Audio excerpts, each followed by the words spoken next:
बिस्मिल्लाहिर्रहमानिर्रहीम, अस्सलाम वालेकुम। अच्छा नाज़रीन, आज मैं आपको एक बड़ी मज़े की कहानी सुनाता हूँ। सच्चा वाक़या, कहानी नहीं, सच्चा वाक़या। नाज़रीन, होता ये है कि यहाँ के एक लाहौर का एक नौजवान है जिसको इश्क हो जाता है किसी लड़की से, और उस लड़की की मोहब्बत में गिरफ़्तार होकर वो अपने वालिदैन को राज़ी करने की कोशिश करता है कि जी उसने शादी करनी है। अब लड़के की वालदा भी राज़ी है, लड़की के घर वाले भी राज़ी हैं, लेकिन लड़के का जो वालिद है ना जी, जो बैरून मुल्क रहता है कहीं, वो राज़ी नहीं है। अब लड़का बड़ा परेशान कि जी उसे क्या करना चाहिए। तो फिर उसे ख्याल आया, एक दिन उसे किसी दोस्त ने कहा और उसे यूट्यूब पर एक वीडियो दिखाई। उस वीडियो में एक जो है बाबा, बंगाली बाबा या आमिल बाबा जो भी हैं, वो नज़र आए। वो वीडियो आप देखें, उसके बाद मैं फिर आपसे बात करता हूँ। अमल अमलियात के जरिए खोपड़ियों पर इल्म करने वाली, कंधे अमलियात की काटो पलट के माहिर, काली सफली और जलाली कुव्वतों के हैरतंगेज कमालात, काला जादू करने के माहिर आज़म, हमारे इल्म की चिंगारी दुश्मन को तबाह बर्बाद करते, जिसका दिल चाहे घर बैठे आजमा ले, हमारा किया हुआ बात दुश्मन को घुटने टेकने पर मजबूर करते, जिन्नात परिजात और हमजात को अपने काबू में करके हर काम आपकी मर्जी के मुताबिक करते हैं। जो माने और जो ना माने सबको अमल बब्बर मसीह का खुला चैलेंज, जिनके तन मन में बदले की आगो वो फौरी रब्ता करें। मनपसंद शादी वहाँ होगी जहाँ आप चाहेंगे, औलाद का ना होना या होकर गुजर जाना, जिद्दी बीवी को कदमों में लाना, शोहर की बेरुखी, घरेलू लड़ाई झगड़े, बेसुकूनी, मोहब्बत में नाकामी, सोतन से निजात, रूठे महबूब को मनाना, तलाक लेनी हो या रखवाली हो का फौरी हल, प्राइस बॉन्ड स्पेशलिस्ट, हर वो काम करवाएं जो दूसरे अमल छोड़ जाए, ना को दावा ना को चले, बस जो कह दिया करके दिखाना हमारा काम। याद रखें, हवाई चीजों से काम लेना ही हमारी पहचान है। जो आजमाना चाहे एक दफा राब्ता करके देख ले। सईदों, बंगालियों और झूठे अमलों से परेशान लोग हमसे फौरी राब्ता करें। कोई भी काम बगैर पैसों के नहीं होता। अमल बब्बर मसीह का खास पैगाम, हर काम इल्म मुकाशफा से करवाएं। Mobile 0301166642, 03417150 address योहानाबाद नश्तर road Lahore. नाज़रीन, आपने ये वीडियो देखी जिसमें वो आमिल बाबा हैं, वो मसीह के नाम से वो अपना वो सब कुछ कर रहे हैं और बता रहे हैं कि मोहब्बत में नाकामी, मोहब्बत में और फलाना, किसी को मरवाना हो, अपने कारोबार में बरकत, वो सारी चीज़ें आपके सामने हैं। और उसके बाद फिर वो आमिल बाबा ने यकीन दहानी कराई उस नौजवान को कि जी मैं आपके वालिद को जादू के ज़ोर पर राज़ी कर लूँगा जी। नौजवान क्योंकि दिल के हाथों मजबूर था जी, और उसने फिर आमिल बाबा की फरमाइश पर पहले उसे कोई 10-15 हज़ार रुपये भिजवाए, जो कि उसने वालिद साहब से या वालदा से ज़ाहिर है कहीं से लिए होंगे। फिर ऐसा ऐसा नाजरीन आमिल बाबा की फरमाइशें बढ़ती गईं। कभी किसी बैल का सर चाहिए, कभी खोपड़ी चाहिए, कभी कुछ और चीज़ें चाहिए। ये सारी तस्वीरें आपको नज़र आ रही हैं, जो चीज़ें वो बता रहा था, और ये वीडियो कॉल पे सारी बातें होती थी। वीडियो पे वो दिखाता था, तस्वीरें भेजता था कि जी मैंने आज तो वो बैल लेना है, बैल की कुर्बानी है, और फिर बैल का सर रख के वो थाल में बाकायदा दिखाता था, कभी बकरे का सर दिखाता था, और आखिर में कभी, लेकिन एक बात मैं आपको बता दूं, आमिल बाबा ने उसे अपनी शक्ल नहीं दिखाई। अब ये सारे पैसे जो भेजे जा रहे थे ऐसा ऐसा, वो पैसे इजी पैसा अकाउंट में जा रहे थे या जायज़ अकाउंट में जा रहे थे, और मुख्तलिफ नामों से वो अकाउंट जो हैं नाजरीन वो बने हुए थे, और ख़ास तौर पे ख़वातीन के अकाउंट थे जी। और वहाँ एक जो जायज़ कैश वाला बंदा था जो वहाँ बैठता था, वो ये सारे पैसे वसूल करता था, और बंदे की जो लोकेशन थी वो जड़ावाला के साथ एक मकुआना जगह है जी, वहाँ आ रही थी। अब नाजरीन पैसे देते देते देते वो जो लड़का तंग आ गया, लेकिन उनके वालिद साहब मानने की बजाय उल्टा ज़्यादा गुस्से में हो गए कि वो किसी सूरत में उस लड़की से तुम्हारी यानी उस लड़के की शादी नहीं करेंगे। अब यहाँ आमिल बाबा ने फिर एक दाव खेला जी। आमिल बाबा ने कहा कि जी आपके वालिद साहब तो राज़ी नहीं हो रहे, तो कोई मुझे ज़्यादा पैसे दें, मैं और बड़ी गेम करता हूँ, कुछ और करता हूँ, कोई मुर्दे की हड्डियाँ निकालता हूँ या इस किस्म की कोई बात कही होगी, तो फिर तुम्हारा बाप राज़ी हो जाएगा। अब लड़का भी तंग आ चुका था, और इस दौरान उसने कोई 48 लाख रुपए उसने उस आमिल बाबा को दे दिए, जिनकी रसीदें भी मौजूद हैं।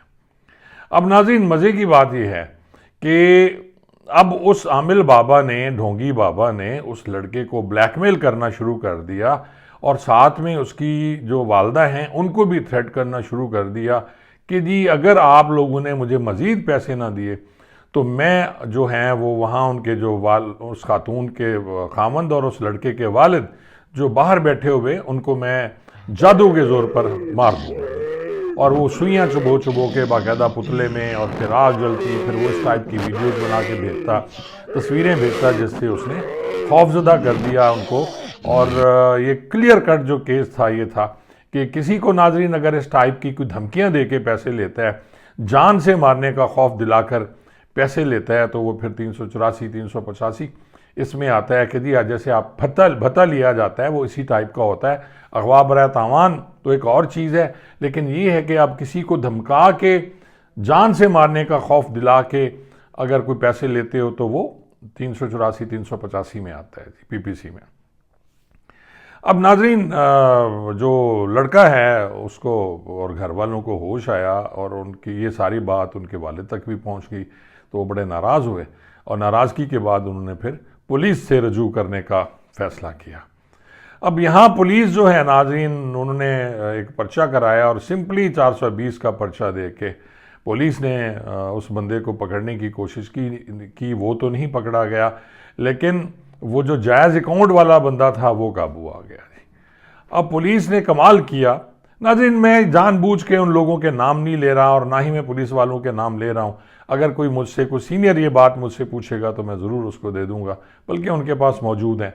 तो नाज़रीन ये हुआ कि जी पुलिस वालों ने उनको पता नहीं है मुद्दाइयों को, और इन पे ख़र्चे करवाए, FIR लाज करने के पैसे लिए, और उसके बाद फिर नाज़रीन वो रेड करने पे गया तो वहाँ पैसे खर्च हुए फैसलाबाद और वो मकवाना की जहाँ मैं बात कर रहा हूँ, और तकरीबन 4 साढ़े 4 लाख उनका ये खर्च हो गया पर्चा करवाने में और सिर्फ रेड कराने में। अब मुबैना तौर पर यह बात कही जा रही है कि जी पुलिस वालों ने कोई 30 लाख रुपए उनसे बटोर लिए मुदई के नाम पे, और मुदई को सिर्फ 5 लाख रुपया दिया गया, और उस पर जो है आप देख लें कि 4.5 उसका खर्चा हो गया, और 5 लाख उसे मिले, 50,000 रुपये बचत हुई, और बाकी 25 लाख पुलिस वाले जो मेरे भाई हैं वो खा गए जी। मुदई चुप थे, आखिरकार वो मुझ तक पहुँचे, और मैंने इस पे बड़ी पहले भी एक मैं विलाग कर चुका हूँ, और मैंने रिक्वेस्ट की आईजी साहब को कि सर ये केस CIO को दे दें, वही इनकी हकरसी करा सकते हैं, वरना ये नहीं हो सकता। नाज़रीन उस पर आईजी साहब ने हुक्म दिया, पर्चा हुआ, बड़ी मुश्किल से, जो इससे पहले SSP ऑपरेशंस थे उनसे मेरी इस पर झड़प भी हुई, और मुकदमा दर्ज हो गया, और वो CIA के हवाले हो गया, और फिर CIA ने एफर्ट की। मैं शुक्रगुजार हूँ CIA वालों का, जिसमें ख़ास तौर पे मियाँ कदीर हैं, मुजाहिद साहब DSP हैं, और शबीर साहब इंस्पेक्टर हैं। उन्होंने इस पर बड़ी मेहनत की और उस बंदे को पकड़ा, उसे गिरफ़्तार किया, और उसके बाद उससे पूरी हकरसी तो नहीं हुई, लेकिन 22 लाख रुपए उसकी वसूली हो गई उनकी बच्चों की। इस पर भी वो बहुत खुश थे कि चलें कुछ ना कुछ तो मिला है, वरना ये भी नहीं होना था। नाज़रीन ये कहानी मैं आपको इसलिए सुना रहा हूँ कि हर आदमी मुझ तक नहीं पहुँच सकता, और हर आदमी के इतने सोर्सेज नहीं है कि वो इंस्पेक्टर जनरल तक पहुँचे। हर आदमी अपना केस CIA के पास भी लेके नहीं जा सकता। नाज़रीन हमारे मुल्क में कवानीन मौजूद है, मैं हमेशा कहता हूँ, लेकिन उन कवानीन पर अमल दरामद कराना बहुत मुश्किल हो जाता है। पुलिस के पास रश ऑफ वर्क बहुत है, नफरी कम है, केसेस ज़्यादा हैं, और अब तो केसेस बेतहाशा हो गए हैं। फ्री रजिस्ट्रेशन हो रही है। IG साहब ने जब से फ्री रजिस्ट्रेशन का हुक्म दिया तो रजिस्ट्रेशन तो कम से कम फ्री हो रही है। चोरी और डकैती के मुकदमात में, बाकी मुकदमात में भी पर्चा देने से कोई वो नहीं करता, और फौरी तौर पे पर्चा दर्ज हो जाता है। लेकिन CIA के पास भी स्टाफ कम है, लेकिन जहाँ जहाँ उनकी पहुँच होती है वो कोशिश करते हैं कि वो काम हो जाए, और ये एक अच्छा काम है। जहाँ मैं इन पर तनकीद करता हूँ वहाँ मैं ये भी बात करूँगा कि CIA अच्छा काम कर रही है, और उनके जो DIG हैं मलिक लियाकत साहब, वो मुझसे नाराज़ ज़रूर हैं। मैंने एक विलाग किया था इसी पे कि वो जब आबिद बाक्सर वाली वीडियोस मैंने बनाई थी तो उसमें भी तनकीद ज़रूर की थी, लेकिन मेरा उसमें ये नहीं था कि मेरी किसी से ज़ाती दुश्मनी है। अब भी अगर ये गलत काम करेंगे, कहीं मेरे सामने आया तो मैं ज़रूर विलाग करूँगा और बताऊँगा सबको, लेकिन जो अच्छा काम है उनका वो भी बताना चाहिए।